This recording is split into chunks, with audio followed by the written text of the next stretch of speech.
Hello everybody, I am Brent19 and welcome to a brand new series in our Europa Universalis 4 campaigns. This time we'll be playing Sweden as dictated by the community tab, deciding basically what we're going to play today. It actually received 36% of the vote. Muscovy finished up in second with about like 26% or something like that. It was really close. There was 5 options, and I mean, I don't think I've ever had one that went below 40. In anything, and then actually being so close to where like I was watching the votes, like seeing if it was going to overtop the other one, because for a moment there it looked like Muscovy might take it back over, and then it switched back over. Over 300 people voted though, which was awesome. I don't think I've ever seen more than about 250 people vote within 3 or 4 days, so that's pretty awesome. Seeing over 325 people voting at the time of this being started. So thank you all so much for participating. I would like to go ahead and tell everybody that this is going to be what I call a lazy Let's Play, meaning that I'm just going to play. It'd be about, I'm streaming this as I do it, and I'm just going to chop it up into 20, 25-minute segments and release them. No intros, no outros, nothing like that. So I'm going to ask you all right now, be sure you hit that subscribe button, you like the videos, and you comment them. All right, guys, one time only I'm going to ask to do it, and that's it. So anyways, let's hop on in. So today we'll be playing Sweden, as I've already mentioned. Sweden starts out as a kingdom with the Western Tech Group, and they are Catholic at the beginning. They are also a junior partner of little bitty Denmark down here, but that won't last for very long. Let's see, we have Archking Christopher III starting off with a 3-2-2. He won't be around for forever. And we have a 3-3-3 tech to start out with. We get Swedish starting traditions, which are mercenary maintenance minus 15%, and infantry combat ability plus 20%. This is, we get, let's see, Swedish ideas are Kung och Riksdag, which is yearly legitimacy plus 1 and possible policies plus 1.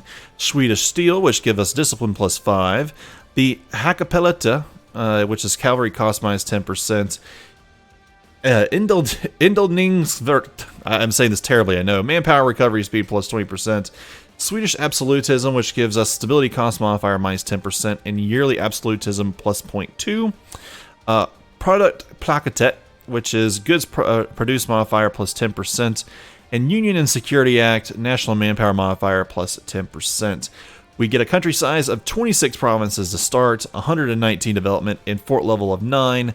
Let's see, we are a junior partner of Denmark to start, as I already mentioned, and we're granting conditional military access to Denmark, Norway, and Holstein. We get the same thing in return because Norway is also under a PU with Denmark to start because of what's called the Kalmar Union, and then Holstein is a part of this as is also a vassal of Denmark. So as you can see, Denmark's got a bunch of very high-powered PUs compared to itself, but, we'll see how all that goes. I would like to make a mention, I'm going for 2 achievements in this campaign. It's going to be the Lion of the North in Sweden is not overpowered, as well as whatever else I might get. I'm going to be calling this campaign, The Lion of the North is not overpowered. It is not anything new. I'm pretty sure other people have done that, but I like that name. We're, of course, going to be doing this in Iron Man mode to achieve those achievements, so let's go play. And I guess I'm going to go ahead and just call this one Lion OP. I think that sounds nice. Let's start it up. And I'll be honest, I've done a couple of test games, as you can see, just to kind of see what things looked like after a few years. I've tried a couple different strategies. I think I've settled on one I like, and we're going to see if it actually works out in Iron Man. So, anyways, the Kingdom of Sweden, 1444. Sweden in the age of the Kalmar Union. Excuse me. The Kingdom of Sweden entered the Kalmar Union with Norway and Denmark willingly in 1397, eager to limit the influence of the German merchants of the Hanseatic League. The union has, however, in many ways proved to be a disappointment to the Swedish nobles. Authority has become centered in faraway Denmark, and the many conflicts with Lubeck and the Hanseatic cities has been quite costly. Many are weary of their hard-earned money being spent on Danish adventures in northern Germany, wars that also disrupt trade and hinder the export of Swedish iron. Tensions reached an all-time high in the 1430s with the popular Engelbrekt rebellion forcibly ejecting Danish officials from the country. An uprising that, together with failed wars against the Hanseatic League, led to the deposition of the Union King, Eric, who has fled to the island of Gotland, leading a life as a local pirate rather than the King of the North. The new king, elected by Danes, Swedes, and Norwegians, is a foreigner with no local power base. Christopher von Wittelsbach But the real power in the Kingdom of Sweden lies with the Lord High Justiciar of Sweden, Karl Knutsson Bond, and the Swedish nobility. Time will make it clear if the Union of Kalmar can be mended, or if Sweden will walk on its own way. What is clear is that the control over the Baltic Sea and its many estuaries and ports will be imperative to the Swedish kingdom. The sea routes are what binds the large Swedish kingdom together, from Kalmar to Viborg, and that is also how the bountiful Swedish iron and copper reach the continent. So for Sweden to achieve such dominance over the Baltics, the Dominion Maris Baltiki it will have to defeat not only German merchants, but also get involved in the politics of the Holy Roman Empire, not to mention overcoming the Teutonic and Livonian orders and others who are interested in controlling the Baltic trade. The Russian principalities, the Polish, and the Lithuanians are all long-term natural rivals in the struggle, not to mention the Danish kingdoms with which Sweden is currently united. We are Catholic to start, we are a kingdom or a monarchy, and we are in Europe in the HRE. So, first starting things, let's go ahead and get into it. I'm going to go ahead and send this guy right here. I'm going to go ahead and have a chit chat here with the Livonian order, and let's see if I can sell that one. Yes, we're going to sell our one bark here to them. Reason why is just because it does us no good. We don't need that kind of ship. We're going to send the rest of them to Stockholm. And then I'm going to take a look at Denmark's rivals. Look at, there's England, Lithuania, and Novgorod. So, who are we going to ask for help? Well, first off, I'm going to go here to Alliance and say, hey, England, you will support my independence. I would like your help. Let's see. After that, I can't get Poland, and Poland normally ends up with that union with Lithuania, but I can just go with Lithuania and see what happens. So we'll do that. We've used up all of our points for that. Over here, let's take a look at these. I'm going to go ahead and pull one off and delete. Yes, get you gone. And then we're going to go 1, 2, 3, 4 right there. I'm going to get rid of this one, this fort in Viborg. And then I'm going to take all of my forts and I'm going to mothball them. They cost way too much at the start of the game, and you're just defending, you know, it needs to be looked at, you're defending for Denmark. You're not, Denmark, you're not defending for yourself. So I'm going to go ahead and do that. We're going to take a couple days playing on speed 4. And let's just let this go. Yep, everybody's kind of accepted. I've got 2 guys supporting my independence. And now we're going to kind of wait and watch what Denmark does with these guys. The Danish Pretender Rebels with Eric Griff here, they've already owned Gotland. They think they're going to go to Lund. Actually, he's going to go on to Ganj. From Ganj, he'll probably go to Lund. If he gets beaten, we'll see how these guys react. Once the Danish army is over here on Gotland, we'll see what happens. As for the start of the game, he has taken an alliance with Tyrconnell, which is actually a good thing for us. If hopefully he just stays with that one guy. We really don't want him to have too many more. We're going to take the Mercantilism for 25 Diplo. And there's a surrender of Maine done. Let's see here. I am going to do something I never do, and I'm going to take a look at our estates. And let's just see how people feel. Manpower recovery would go down. I want to get rid of some of their influence, and I think they own Dalask again. So let's take a look at that. Estates, nobility owns Dalask again. We don't want them to own it. Let's get our manpower together, and then we're going to get rid of them owning that. It just doesn't make sense for them to. There you go. Who was our ruler? He's a 322. He's a von Wittelsbach. Let's recruit a general. There you go. We built to force limit. We'll go ahead and take that morale. Let's go and pull these guys to Dalask again. They'll sit there, make sure if these guys actually do rebel, we can take care of them.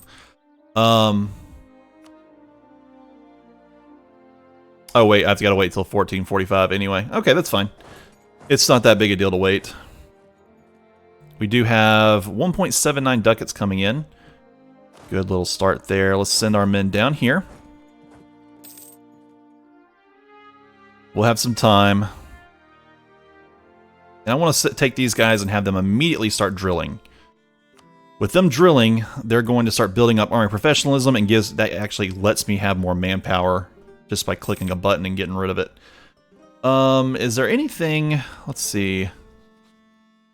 Yeah, you still have that. I'm waiting for this interregnum to go away just to see if I'm going to keep Lithuania or not. Wish I could enter into some dynasties, but I cannot do that. These guys are going to fight it out, and of course the rebels are going to lose. But they're going to kill a ton of this manpower, which is what we want to see happen. I wish he would have had one, like a quick tick there, just to kill a few more men. We're going to watch him take his men. He's going to take as many as he can and land them all on Gotland.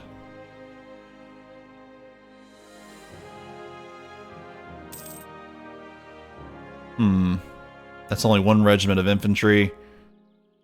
It's actually better to let him waste manpower instead of money on that. Okay, yep, we just actually gained in the fire skill because we waited. Let me see who I have here. In military, I could go with the discipline or morale of armies guy. I'm going to go with the morale of armies guy. Okay. Let him get situated on top of this stack. Okay, we're going to let them lose their manpower. And we're going to take one turn to stop drilling.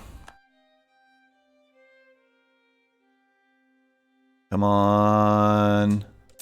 There it goes. Now, we're going to declare war. England and Lithuania will help. There's Tyrconnell only. So defend. We're going to do that, ending the PU. And all we really have to do is hold Stockholm. But it always helps to take a little bit of territory. I'm going to go ahead and boost stability 1 just so we don't have huge, massive rebels. Now, we're sitting on this. This actually, normally it is mothballed fort once they beat rebels, so it should have gone down. I guess it didn't. Yep, there it is. Siege of Lund. It took me only one turn.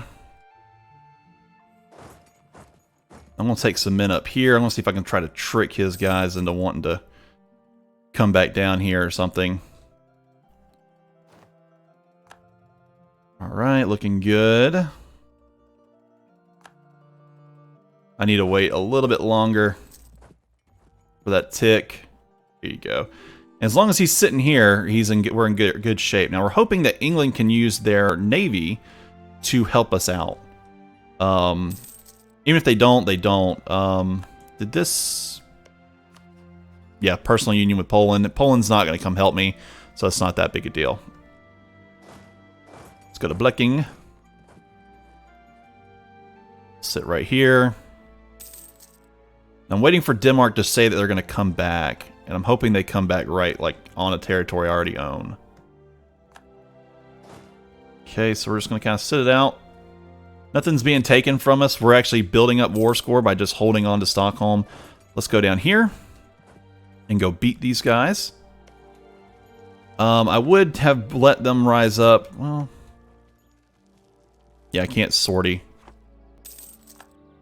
Actually, we just stomped them. They have no army right now. And I'm waiting to see. Yeah, Norway's going to try to mess around. We got to let our manpower try to stay as high as possible. I can't do anything dumb to lose manpower. Oh, yeah, we're going to catch Norwegian troops. Stack white, please. Yes. Let's come back down here. They're moving all these guys over here. We're going to get a couple reinforcement ticks as well as getting our morale up. Oh, they're going to try to bring some guys across that strait. They might win, but it's okay. Yeah, I can't sortie. Oh, I still won. What? That's awesome. I just shattered the Danish army. Now, technically, I could probably go ahead and win this. Tyrconnell, you want out. Who are you in relation to him? We'll let the English troops take that down for us.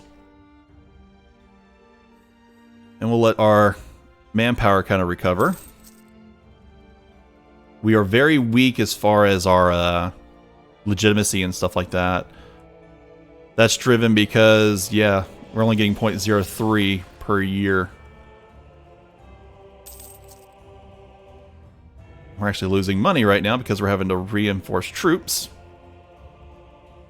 If I just sit here, The worst I got to worry about is Norway taking this stuff. Not really that worried about it. Alright, did he take Tyrconnell? I'd have to imagine. Well, no, he hasn't. He's at negative 49. But we're going to get Tyrconnell out. Can't do war reps from him. Can't really do anything from him. Let's just get him out and let's get... You know, let's make him feel worse about this war. He's got 17,000 troops up there, which is expected. I think I'm just sitting here. Yeah, I'm taking loot from this province. Trying to reinforce everybody. Everlasting friendship. With an heir, 263. We want to keep him for sure. We got a good heir. We just gotta wish I just wish we had more time.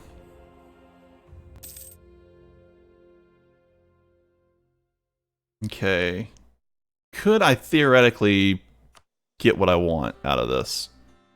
Grant my independence, so no. Automatically you're like, no, we're not going to do that. But look, it's the English who have landed. If only they had brought on their ships, right? I'm not worried about this right now. Once it starts getting into positive numbers, I'll start caring. Or at least, you know, -7, I'll start moving. Oh, he's going to be able to move around. Ugh. I need English ships to come help. And there's 13,000 men coming to land. Yeah, English troops and English ships are what's going to win this war for me. Come on. I wish I could have English ships here, though, instead of up here, because that doesn't really matter. That's still at -42. I don't care. Oh, yeah, you're putting all your men right here at Schleswig. You can take Holstein, I guess, but yeah, I'd rather you go north. Start taking their territory and such. Ah. That wasn't good. He's sending 28,000 men here and 1 up here. Of course you're going to lose. Big battle up here. There it goes. 22 ships. We need to move these ships down here, buddy.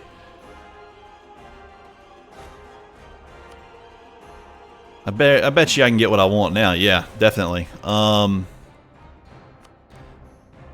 reps are important. How much money could I theoretically... 325. And a province. Not 2 provinces. Yeah, I can get Blecking. Huh.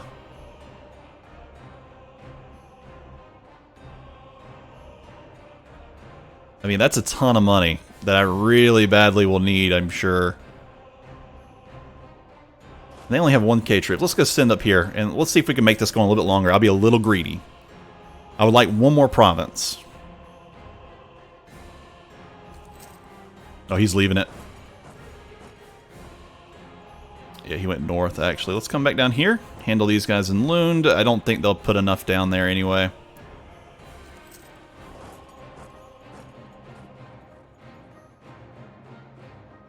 Okay. Well, I mean, we're just sitting here. Is there anything else to grab from this province? No. What about... Ganj would probably be the next one I wanted. Go here. We'll sit here and take all the money from it. We're looting like 2 per month. I really want Gotland more than anything, but hey. Okay, we're looking good. How long is their truce for? Muscovy and their truce goes till 1463, so I've theoretically got like 2 or 3 years. And he's not, as long as he doesn't go to war with Livonian Order or something in that time. I can lose 15 prestige and get 10 loyalty from the nobility. Let's get them, I actually want their loyalty because I'm about to drop it. Let's see, this guy right here. Or 20, yeah. 2 more full ticks at least. Have I gotten the full that I can get from this? I can gain 10.2 more. That's what I'll... Actually, that's perfect. 73, and we're at 64 right now.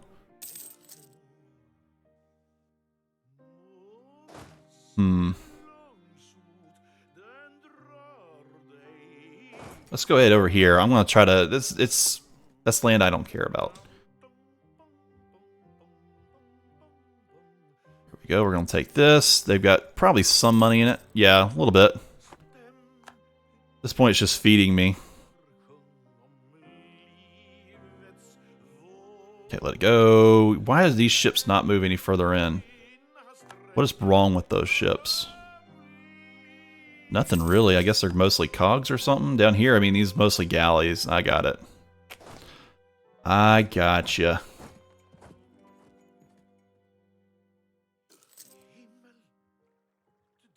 I mean, that's important, but it's more important to come take these islands, man.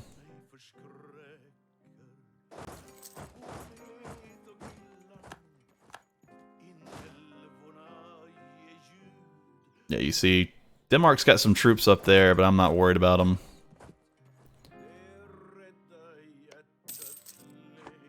Yeah, I'll take from Ganj next then. Just filling my coffers with this war material. I mean,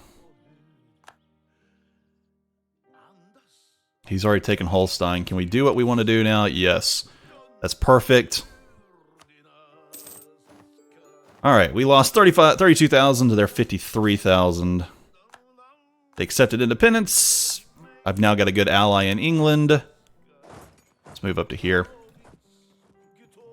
Yeah, he just gave Maine away because I'm sure he was in this war. So that works out in some respects too. We want Novgorod to be our rival. We want Denmark to be our rival. And then I guess I'll just go ahead and call the Teutonic Order my rival too.